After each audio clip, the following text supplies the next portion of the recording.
Eu sou Luciano Aires e a partir de agora você está frente a frente com a Justiça, um programa da APAMAGES, Associação Paulista de Magistrados, que tem por objetivo aproximar o cidadão do judiciário. E para tratar de um tema de relevância não só nacional, mas um problema quase que internacional, nós estamos com um grande especialista que representou o Brasil na Conferência de Haia em 1993, que é o magistrado paulista e diretor da nossa querida APAMAGES, o doutor Antônio Augusto Guimarães de Souza. Seja muito bem-vindo ao nosso programa, é um prazer e uma honra estar do lado de uma autoridade tão respeitada nesse campo e tão importante nesse campo, direito de família e adoção. Seja bem-vindo, doutor Antônio. Muito obrigado, agradeço a oportunidade, é um prazer estar frente a frente com a Justiça e, sobretudo, de um tema tão apaixonante como é a adoção. Doutor Augusto, qual foi esse caminho que o senhor trilhou para angariar tanta experiência nesse tema? É um tema que não brotam tantos especialistas no Brasil, não é um tema em cujos holofotes serão mais voltados, não é um tema de repercussão pecuniária tão grande na advocacia. O que levou o senhor a trilhar esse caminho tão apaixonante, tão bonito? Isso vem de um ideal de juventude. Eu tive a felicidade de ser salesiano, religioso salesiano na minha juventude, Dom Bosco, cujo ideal era cuidar dos jovens, das crianças. E eu fui salesiano na minha juventude durante 9 anos. Quando eu saí, já professor, ingressei num curso de Direito, depois de formado, ingressei na magistratura. E na magistratura eu me voltei para o trabalho com a criança, com o ideal de garantir a cada criança o direito a uma família. E realmente foi uma profissionalização apaixonada. É um tema que eu gostava muito, de criança, e me dediquei a isso. E graças a Deus a minha magistratura, tenho plena certeza de que foi de resultados excelentes nesse campo. É correto afirmar então, doutor Antônio Augusto, que o direito serviu de instrumento dessa vocação que já nasceu com o senhor? Eu acredito.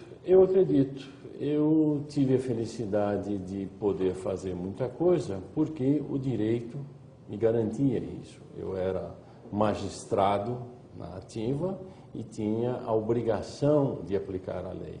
E apliquei a lei com um coração voltado para o bem-estar da criança. Eu acho que isso me tornou muito objetivo nas minhas decisões e produziu frutos que estão por aí até hoje, graças a Deus. Doutor Antônio Augusto, muitas pessoas se queixam do trâmite que a legislação e o próprio judiciário impõem ao processo de adoção e até reputam isso como uma causa preponderante ao exacerbado número de crianças em abrigos. O senhor concorda com essa avaliação? Não totalmente. Por quê? O judiciário tem que ter, sim, cuidados na hora de escolher pais para uma criança. Tem que ter cuidados, isso é evidente. Agora, as crianças permanecem no abrigo, muitas vezes, porque não há interessados na sua adoção. Como o interesse na adoção de crianças se volta para crianças pequenas, recém-nascidas, sem problemas de saúde, isso faz com que aquelas crianças que não têm essas qualidades acabem permanecendo abrigadas. E muitas vezes essas crianças abrigadas não estão em condição de serem adotadas, porque têm a família biológica. E por mais pobre que seja a família biológica, só por isso o Estado não pode tirar o poder familiar. Agora, o que precisa é ter um cuidado muito grande para que não se esqueçam as crianças depositadas. Muitas vezes o juiz tem e deve agir com rigor em relação à família biológica.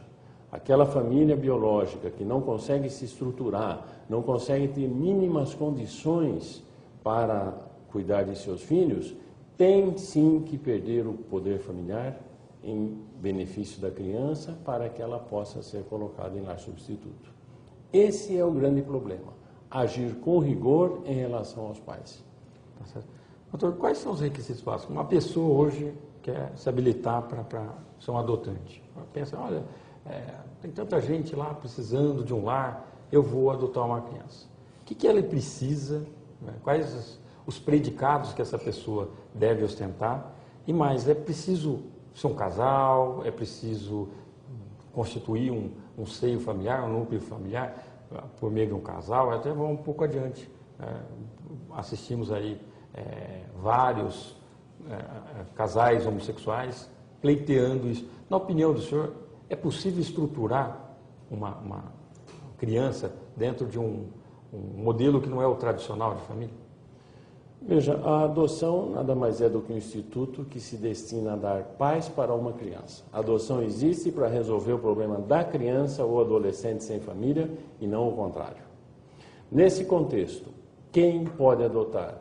Todos aqueles que tiverem condições de assegurar a uma criança o direito à saúde, à educação, ao lazer, à moralidade, conforme o artigo 227 da Constituição Federal. O juiz tem que observar se o adotante preenche esses requisitos. Do ponto de vista objetivo, a lei exige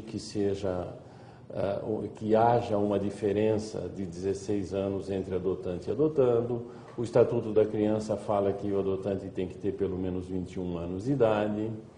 Pode adotar casais casados, casais em união estável, pessoas solteiras, não existe restrição. Pessoas de tendência homossexual, também não há restrição legal. Agora, a meu ver, esse caso é muito delicado, questão de adoção por homossexual. Por quê? Porque todos nós nascemos com pai, homem, e mãe, mulher. Então, me parece muito complicado você entregar uma criança que tenha 2 pais ou que tenha 2 mães. É uma questão muito delicada essa. Do ponto de vista legal, não existe objeção. Mas é claro que o juiz tem que ter muito cuidado para ver se essa colocação nesse lar, ou nessa família, ou nessa sociedade, vai ser benéfica para a criança. Porque o princípio fundamental é que a adoção tem que atender ao interesse da criança. Esse é o princípio que deve reger o juiz na hora de escolher o lar onde ele vai colocar aquela criança que necessita de uma família. Então, no Brasil, como em tudo, há o famoso jeitinho. Um dos jeitinhos, um jeitinho criminoso, consistente na chamada adoção à brasileira. Queria que o senhor explicasse um pouquinho para o nosso telespectador no que consiste essa adoção e quais são os efeitos no âmbito civil e criminal dessa modalidade de adoção que não é reconhecida pela justiça. É tradição do brasileiro cuidar de filhos dos outros. Isso vem desde o tempo das senzalas, os chamados filhos de criação.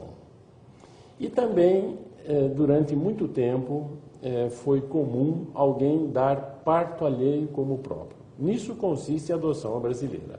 Alguém que não gerou um filho vai perante o registro civil e diz que foi gerado dele ou dela, é claro.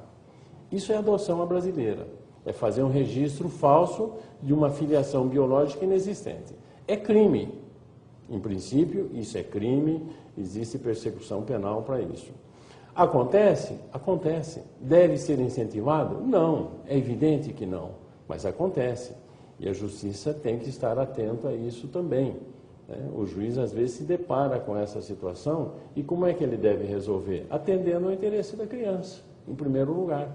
É claro que se descobrir esse ato falho, nulo, tem que ser anulado e isso tem que ser transformado num processo de adoção.